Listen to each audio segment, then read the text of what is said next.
Assalamualaikum warahmatullahi wabarakatuh. My name is Yuzani binti Yaakob with ID 1700236. So the issue that we need to discuss is the difference between Ponzi scheme and MLM.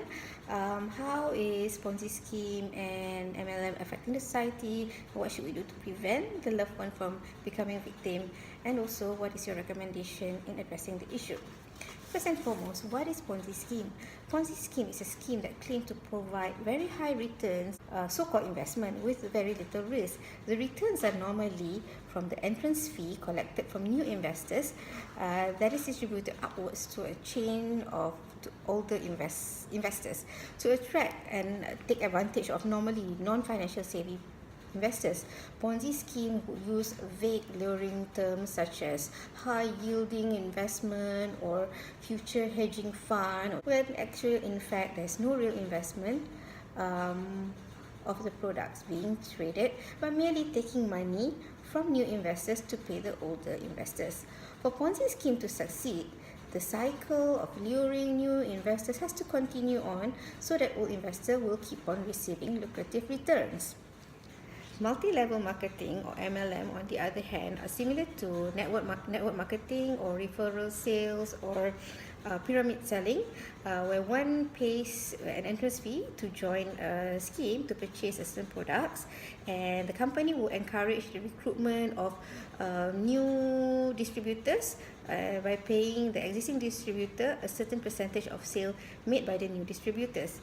There are the legitimate and illegitimate type of MLM depending on the reliance of the revenue stream, whether it's more from the sale of the product or it's more focused on recruitment of new joiners.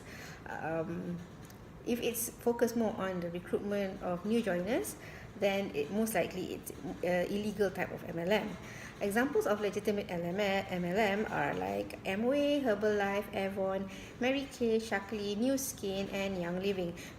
Both the scheme, Ponzi as well as MLM, are pyramid type of scheme whereby entrance of new fee paid by new participant would affect or increase the potential revenue or returns that is received that the old participant that is involved in the system at a much earlier stage.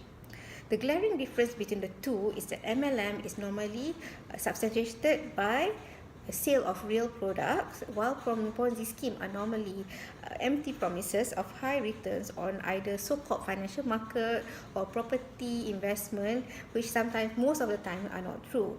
The high return is merely dependent on the entrance of newcomers.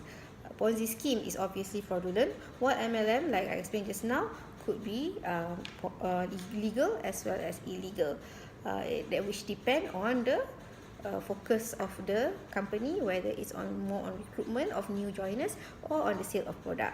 Illegal MLM also would involve inferior products, which are repackaged and rebranded as good quality and high expensive products, as well as products that claim to be like magic, miracle, to cure miracle illness and things like that. When you hear things like that, normally it's illegal.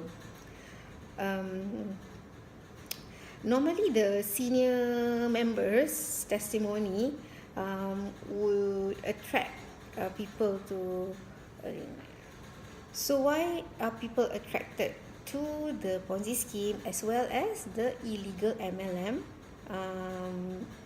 model?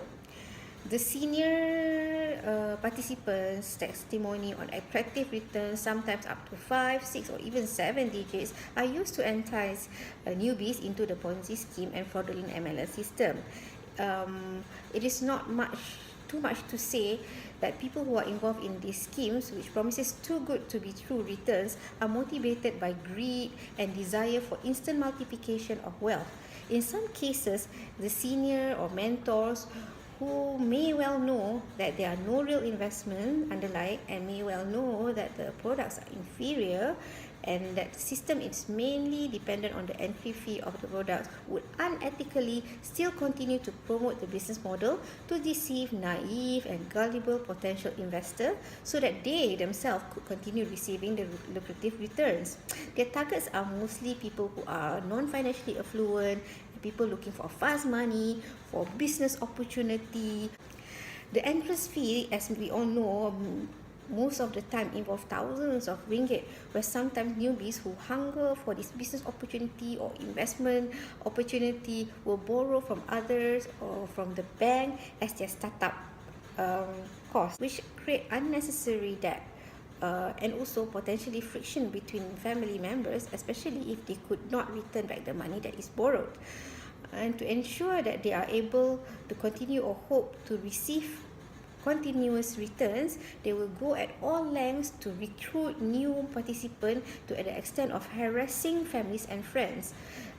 This harassment could result in severing the relationship between family and friends to the extent of some people would avoid answering the phone and also avoid meeting the people who are involved in the scheme. So to ensure that we don't fall prey to this Ponzi scheme and illegal MLM, we need to educate and make aware of the tell signs of what is the thing that cause investment to be illegal or is a scam. Promises such as guaranteed high return, no risk, consistent cash flow regardless of market condition. They'll say, oh, you will continue to receive this much regardless of the market condition.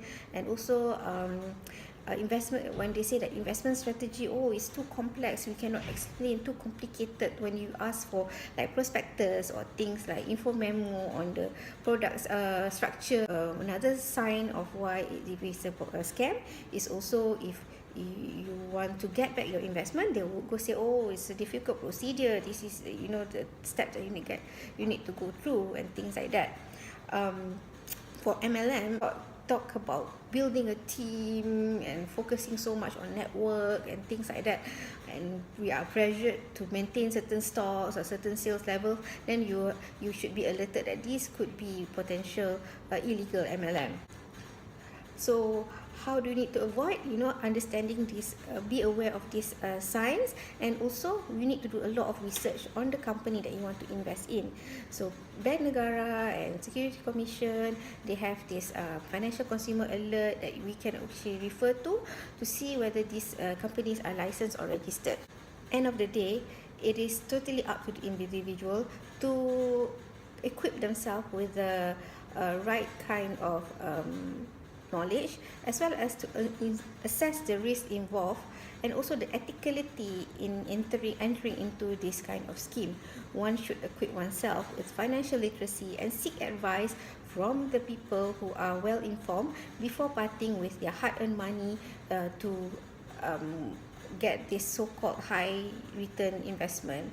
When something is too good to be true, it is too good to be true, and there's always a catch.